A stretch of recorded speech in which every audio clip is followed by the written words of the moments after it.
Assalamu alaikum everyone. Hope you all are doing great. I welcome all of you to my next session that will be on nucleophilicity versus solvent. So, we all know that nucleophilicity actually is a tendency of a nucleophile to donate its electron pair. That electron pair may be non-bonded, that may be also pi bonded, or it may be also sigma bonded, as in case of organometallic reagents like organolithium, organozinc, or it may be also Grignard's reagent. We all also must be knowing that nucleophilicity depends on many factors, like it depends on polarization of a nucleophile, which in turn depends on size of an atom. It also depends on electronegativity of a nucleophile. It also depends on the type of hybridization of a nucleophile, or I can say the type or nature of orbital in which the electron pair is residing. Or it also depends on whether the non-bonded electron pair is localized or delocalized. But our today's topic is nucleophilicity also depends on nature of solvent. तो जो आज का हमारा topic है वो ये है कि अगर हम सॉल्वेंट को चेंज करेंगे तो न्यूक्लियोफिलिसिटी पे क्या इफेक्ट होगा। न्यूक्लियोफिलिसिटी एक पर्टिकुलर न्यूक्लियोफाइल की इंक्रीज होगी या डिक्रीज होगी अगर हम नेचर ऑफ सॉल्वेंट को चेंज करेंगे। ठीक है, तो ये बहुत कंफ्यूजिंग है, इसलिए मैंने यहाँ पे ये चुना, ये टॉपिक न्यूक्लियोफिलिसिटी वर्सेस सॉल्वेंट। बाकी फैक्टर्स आपको समझ में आए होंगे, आई एम श्योर। तो जो ये सॉल्वेंट होता है इसका रोल क्या है, ये एक सेपरेट टॉपिक है, रोल ऑफ सॉल्वेंट। आज हमें वो नहीं पढ़ना है रोल ऑफ सॉल्वेंट क्या है। हमें ये पता है कि ये जो सॉल्वेंट है ये दो तरह का होता है, एक होते हैं पोलर सॉल्वेंट्स और दूसरे होते हैं नॉन पोलर सॉल्वेंट्स। ठीक है, तो यहाँ पे मैं लिख रहा हूं जो सॉल्वेंट होता है, जो सॉल्वेंट्स होते हैं वो दो तरह के होते हैं। एक होता है पोलर सॉल्वेंट और दूसरा होता है नॉन पोलर सॉल्वेंट। ठीक है, तो ये जो ये पोलर सॉल्वेंट है, पोलर सॉल्वेंट उन सॉल्वेंट्स को हम बोलते हैं जिनका डायपोल मोमेंट 0 के बराबर नहीं होगा, यानी कि वो सॉल्वेंट्स जिनका डायपोल मोमेंट 0 के बराबर नहीं होगा उन सॉल्वेंट्स को हम पोलर सॉल्वेंट्स बोलते हैं, और वो सॉल्वेंट्स जिनका डायपोल मोमेंट जो होगा वो 0 के बराबर होगा उन सॉल्वेंट्स को हम नॉन पोलर सॉल्वेंट्स बोलते हैं। अगर मैं एग्जाम्पल की बात करूं तो यहाँ पे पोलर सॉल्वेंट लाइक वाटर है, इसका डायपोल मोमेंट भी 0 के बराबर नहीं होता है, तो ये पोलर सॉल्वेंट है। इसी तरह अगर मैं अल्कोहल की बात करूं, कोई सा भी अल्कोहल ले लो आप, तो उसमें डायपोल मोमेंट 0 के बराबर नहीं होता है, इसलिए वो भी एक नॉन पोलर सॉल्वेंट है।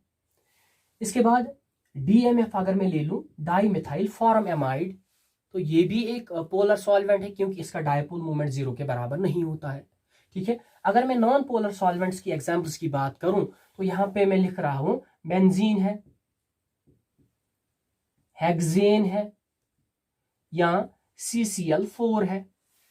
ठीक है, ये वो सॉल्वेंट्स है जिनका डायपोल मोमेंट 0 के बराबर होता है, इसलिए इनको हम क्या बोलते हैं, इनको हम नॉन पोलर सॉल्वेंट्स बोलते हैं। यानी पोलर सॉल्वेंट वो होता है जिसका डायपोल मोमेंट 0 के बराबर नहीं होगा, और नॉन पोलर सॉल्वेंट वो होता है जिसका डायपोल मोमेंट 0 के बराबर होता है। इसके बाद अगर मैं इन पोलर सॉल्वेंट्स की बात करूं तो ये पोलर सॉल्वेंट्स भी दो तरह के होते हैं, एक होते हैं पोलर प्रोटिक सॉल्वेंट्स, एक दूसरा होता है पोलर एप्रोटिक सॉल्वेंट्स। तो मैं यहां पे लिख रहा हूं ये जो ये पोलर सॉल्वेंट्स होते हैं ये दो तरह के होते हैं, एक होते हैं पोलर प्रोटिक या प्रोटिक बोल सकते हो आप, और दूसरा होता है पोलर एप्रोटिक। यानी ये जो ये पोलर सॉल्वेंट्स होते हैं ये दो तरह के होते हैं, एक इनमें पोलर प्रोटिक होता है और दूसरा पोलर एप्रोटिक होता है। ठीक है, तो पोलर प्रोटिक सॉल्वेंट क्या होता है, यानी ये टाइप ऑफ पोलर सॉल्वेंट है, यानी जिसमें डायपोल मोमेंट 0 के बराबर नहीं होगा, लेकिन एक्चुअल में ये होता क्या है polar protic solvent? Polar protic solvent वो सॉल्वेंट होता है जिसमें any of the hydrogen atom, कोई सा भी hydrogen atom more electronegative element के साथ अटैच होगा। More electronegative element like fluorine, oxygen, nitrogen etcetera. यानी वो पोलर सॉल्वेंट जिसमें एनी ऑफ द, कोई सा भी hydrogen atom more electronegative atom fluorine, oxygen या नाइट्रोजन के साथ बॉन्डेड होगा या अटैच होगा, उन सॉल्वेंट्स को हम बोलते हैं पोलर प्रोटिक सॉल्वेंट्स। यानी इनमें जो हाइड्रोजन एटम होता है, हाइड्रोजन, वो अटैच होता है या फ्लोरीन के साथ, या ऑक्सीजन के साथ, या नाइट्रोजन के साथ।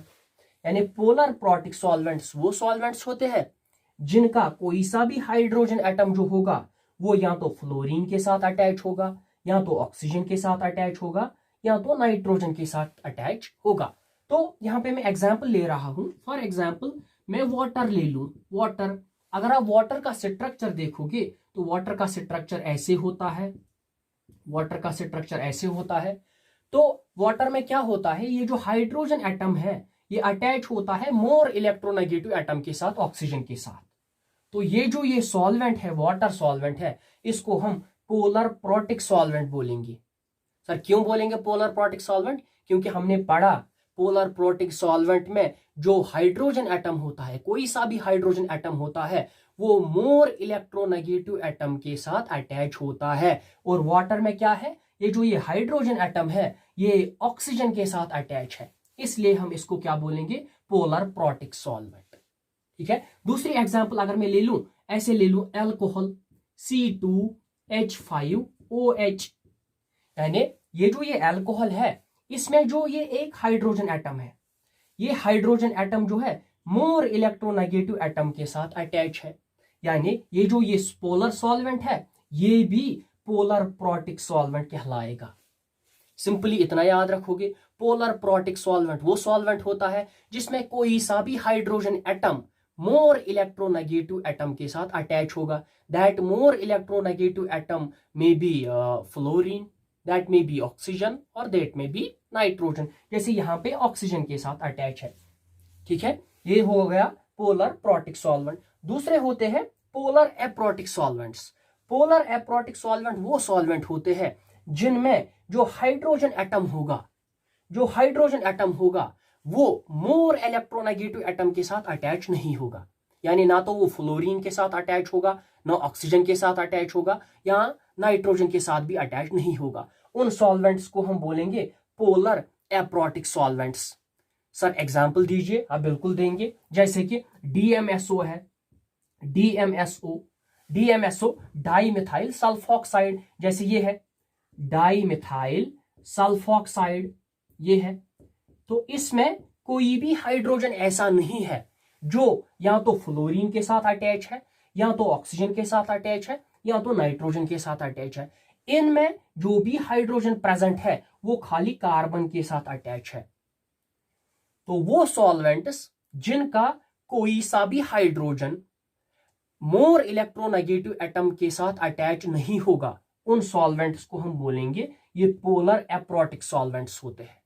एग्जाम्पल डाई मिथाइल सल्फॉक्साइड, और हम ले सकते हैं DMF di methyl form amide. ठीक है, ये लीजिए di methyl form amide, di methyl form amide. इसमें भी जो ये हाइड्रोजन एटम है ये ना तो ऑक्सीजन के साथ अटैच है, ना तो फ्लोरीन के साथ अटैच है, और ना तो नाइट्रोजन के साथ अटैच है। यानी सिंपली हम ये याद रखेंगे सॉल्वेंट्स दो तरह के होते हैं, एक होता है पोलर सॉल्वेंट, एक होता है non polar solvent. Polar solvent वो सॉल्वेंट होता है जिसका डाइपोल मूवमेंट 0 के बराबर नहीं होगा, और नॉन पोलर सॉल्वेंट वो सॉल्वेंट होता है जिसका डाइपोल मूवमेंट 0 के बराबर होगा। फिर हमने बोला जो ये पोलर सॉल्वेंट्स होते हैं ये दो तरह के होते हैं, एक होता है पोलर प्रोटिक और दूसरा होता है polar aprotic solvent. Polar protic solvent वो सॉल्वेंट होता है जिसमें कोई सा भी हाइड्रोजन एटम जो होगा वो या तो फ्लोरीन के साथ अटैच होगा, या तो ऑक्सीजन के साथ अटैच होगा, या तो नाइट्रोजन के साथ अटैच होगा। लाइक वाटर, वाटर में हाइड्रोजन ऑक्सीजन के साथ अटैच है, अल्कोहल में हाइड्रोजन ऑक्सीजन के साथ अटैच है। यानी इन सॉल्वेंट्स को हम बोलेंगे polar protic solvents like water and alcohol. ठीक है, दूसरा हमने बोला polar aprotic solvents. Polar aprotic solvents वो सॉल्वेंट्स होते हैं जिनमें जो कोई सा भी हाइड्रोजन एटम होगा वो ना तो फ्लोरीन के साथ अटैच होगा, ना तो ऑक्सीजन के साथ अटैच होगा, और ना ही नाइट्रोजन के साथ अटैच होगा। ठीक है, तो ये पोलर प्रोटिक सॉल्वेंट्स होते हैं, जो पोलर प्रोटिक सॉल्वेंट्स होते हैं, इनमें एक एबिलिटी होती है, इनमें एक सलाहियत होती है। ये क्या करते हैं, ये हाइड्रोजन बॉन्डिंग दिखाते हैं, ये हाइड्रोजन बॉन्डिंग कर सकते हैं, क्योंकि इनका जो हाइड्रोजन है वो मोर इलेक्ट्रोनेगेटिव एटम के साथ अटैच है। इसलिए इन पोलर प्रोटिक सॉल्वेंट्स को हम दूसरा नाम भी देते हैं, वो हाइड्रोक्सिलिक सॉल्वेंट्स बोलते हैं इनको, हाइड्रोक्सिलिक सॉल्वेंट्स, हाइड्रोक्सिलिक सॉल्वेंट्स, यानी वो सॉल्वेंट्स जो हाइड्रोजन बॉन्डिंग कर सकते हैं, उन सॉल्वेंट्स को हम दूसरा नाम भी देते हैं हाइड्रोक्सिलिक सॉल्वेंट्स। यानी ये पोलर सॉल्वेंट्स होते हैं ये हाइड्रोजन बॉन्डिंग दिखाते हैं, इसलिए इनको हम हाइड्रोक्सिलिक सॉल्वेंट्स बोलते हैं। और ये पोलर एप्रोटिक सॉल्वेंट्स है, ये हाइड्रोजन बॉन्डिंग नहीं दिखाएंगे, क्योंकि इनका जो हाइड्रोजन एटम है वो मोर इलेक्ट्रोनेगेटिव एटम के साथ अटैच नहीं होता है। ये आपको याद रखना है। ठीक है, फिर अगर मैं इस पोलर प्रोटिक और पोलर एप्रोटिक की बात करूं इन टर्म्स ऑफ न्यूक्लियोफाइल, यानी हम एक सिंपल सा एक न्यूक्लियोफाइल लेंगे, उस न्यूक्लियोफाइल को हम पोलर प्रोटिक सॉल्वेंट में भी डालेंगे और पोलर एप्रोटिक सॉल्वेंट में भी डालेंगे, फिर देखेंगे न्यूक्लियोफिलिसिटी किस में ज्यादा होगी और कैसे ये न्यूक्लियोफिलिसिटी इफेक्ट करती है ये नेचर ऑफ सॉल्वेंट, यानी नेचर ऑफ सॉल्वेंट कैसे डिसाइड करता है tendency of a nucleophile to donate its electron pair. ठीक है, तो यहां पे मैं लिख रहा हूं, अगर मैं कोई सा भी न्यूक्लियोफाइल ले लूं, उस न्यूक्लियोफाइल को हम पोलर प्रोटिक सॉल्वेंट में भी डिसॉल्व करेंगे और पोलर एप्रोटिक सॉल्वेंट में भी डिसॉल्व करेंगे। ठीक है, फिर देखेंगे हम इस न्यूक्लियोफाइल की टेंडेंसी इंक्रीज होती है या डिक्रीज होती है to donate its electron pair. For example मैंने यहां पे लिया एक पोलर प्रोटिक सॉल्वेंट और यहां पे लिया polar aprotic solvent, polar aprotic solvent. ठीक है, तो देखिए ये पोलर प्रोटिक सॉल्वेंट है, फॉर एग्जांपल मैंने वाटर ले लिया एक सॉल्वेंट, और यहां से polar aprotic solvent, for example मैंने DMSO ले लिया। ठीक है, डाई मिथाइल सल्फॉक्साइड ले लिया। ठीक है, आपको ये पता है कि ये पोलर प्रोटिक सॉल्वेंट है ये हाइड्रोजन बॉन्डिंग दिखाता है, और ये पोलर एप्रोटिक सॉल्वेंट है ये हाइड्रोजन बॉन्डिंग नहीं दिखाता है।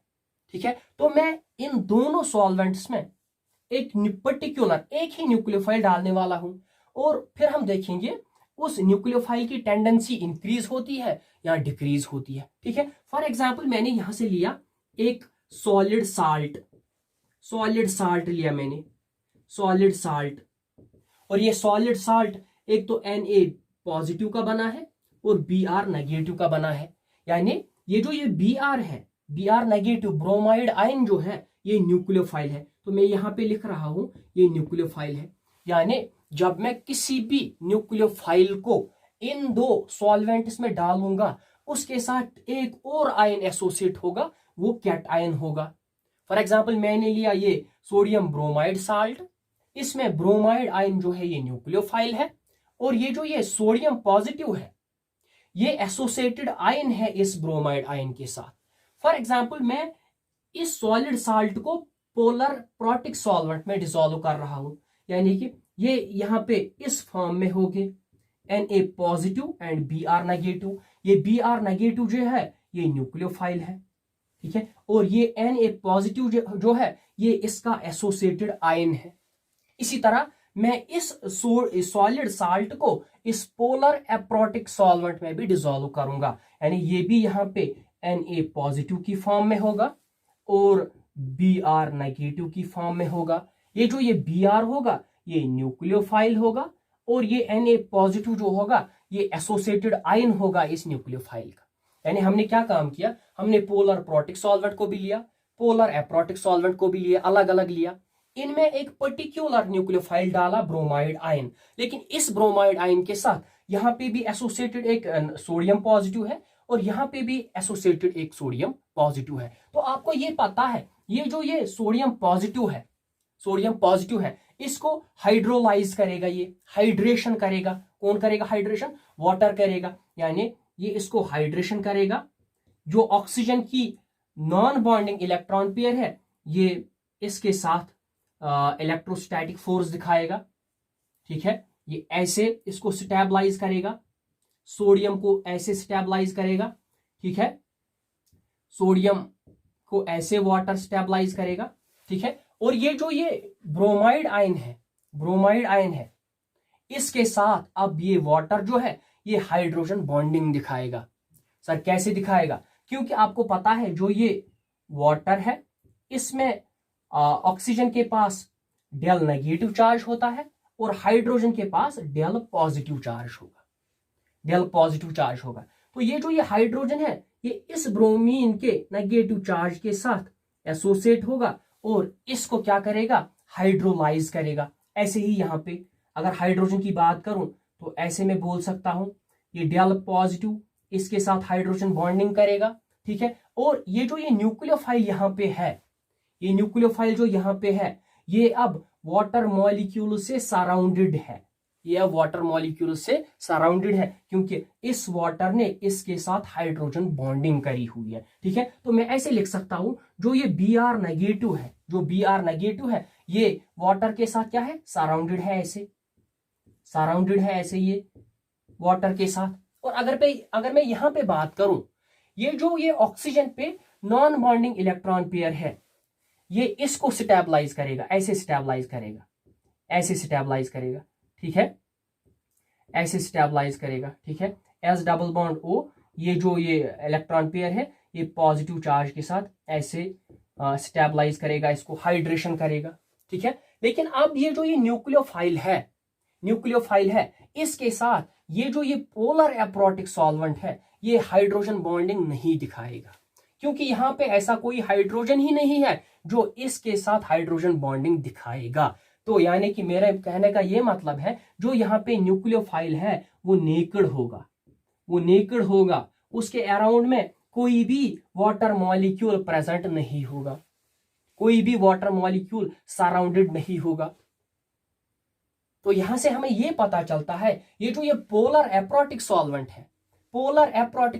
है, ये न्यूक्लियोफाइल को हाइड्रोजन बॉन्डिंग से स्टेबलाइज नहीं करता है। यानी यहाँ पे ये जो न्यूक्लियोफाइल है ये नेकेड रहता है। और ये जो ये पोलर प्रोटिक सॉल्वेंट है, ये न्यूक्लियोफाइल को हाइड्रोजन बॉन्डिंग के साथ स्टेबलाइज करेगा। यानी ये जो ये यहाँ पे न्यूक्लियोफाइल होगा ये नेकेड नहीं होगा, इसके सराउंडेड में वाटर मॉलिक्यूल्स प्रेजेंट होंगे। तो आप ही बता दीजिए, अब न्यूक्लियोफिलिसिटी इसकी ज्यादा होगी या यहाँ पे ज्यादा होगी? न्यूक्लियोफिलिसिटी जाहिर सी बात है यहाँ पे ज्यादा होगी, क्योंकि ये जो ये ब्रोमाइड आयन है, न्यूक्लियोफाइल है, ये नेकेड है, इसकी टेंडेंसी ज्यादा है इलेक्ट्रॉन पेयर डोनेट करने की। लेकिन यहाँ पे ये जो ब्रोमीन है, इसको स्टेबलाइज किया वाटर मॉलिक्यूल्स ने, यानी ये सराउंडेड है वाटर मॉलिक्यूल्स से, इसलिए इसकी टेंडेंसी कम होती है इन पोलर प्रोटिक सॉल्वेंट। तो मैं यहाँ पे लिख सकता हूं, यहाँ पे मैं लिखूंगा ऐसे, ब्रोमीन जो है, ब्रोमाइड आयन जो है, अगर मैं इसको DMF में डालूं या DMSO में डालूं, ये दोनों जो है ये पोलर एप्रोटिक सॉल्वेंट्स है। ठीक है, इसी तरह अगर मैं ब्रोमीन को वाटर में डालूं, ये वाटर जो है ये पोलर प्रोटिक सॉल्वेंट है, तो क्या होगा? जो ब्रोमीन होगा वो यहाँ पे नेकेड होगा पोलर एप्रोटिक सॉल्वेंट में, और यहाँ पे सराउंडेड होगा बाय वाटर मॉलिक्यूल्स। तो इससे क्या होगा? ये जो ये ब्रोमाइड आयन है, इसकी न्यूक्लियोफिलिसिटी जो है वो बढ़ जाएगी पोलर एप्रोटिक सॉल्वेंट में। ठीक है, यानी जो न्यूक्लियोफाइल है, अगर हमने एक न्यूक्लियोफाइल पोलर प्रोटिक में भी डुबाया और पोलर एप्रोटिक में भी डुबाया, तो पोलर एप्रोटिक सॉल्वेंट में उसकी न्यूक्लियोफिलिसिटी ज्यादा होगी क्योंकि वहां पे वो नेकेड होगा, और पोलर प्रोटिक सॉल्वेंट में उसकी न्यूक्लियोफिलिसिटी डिक्रीज होगी क्योंकि वहां पे वाटर मॉलिक्यूल्स उसको क्या करेंगे, स्टेबलाइज करेंगे। ठीक है, तो इस क्लास का यही मकसद है, आज आपने यही सीखा कि अगर हम किसी भी न्यूक्लियोफाइल को पोलर एप्रोटिक सॉल्वेंट में डिसॉल्व करेंगे तो उसकी न्यूक्लियोफिलिसिटी बढ़ जाएगी एज कंपेयर टू अगर मैं उसको पोलर प्रोटिक सॉल्वेंट में डिसॉल्व करूं, क्योंकि जो पोलर प्रोटिक सॉल्वेंट होता है वो न्यूक्लियोफाइल को हाइड्रोजन बॉन्डिंग से स्टेबलाइज करता है, यानी उसकी टेंडेंसी कम होती है इलेक्ट्रॉन पेयर डोनेट करने की। जो पोलर एप्रोटिक सॉल्वेंट होता है वो क्या करता है, वो हाइड्रोजन बॉन्डिंग नहीं दिखाता है न्यूक्लियोफाइल के साथ, इसलिए वो न्यूक्लियोफाइल नेकेड होगा और उसकी टेंडेंसी जो है इलेक्ट्रॉन पेयर डोनेट करने की वो ज्यादा होगी। ठीक है, आई होप आपको समझ में आया होगा। Thank you for watching.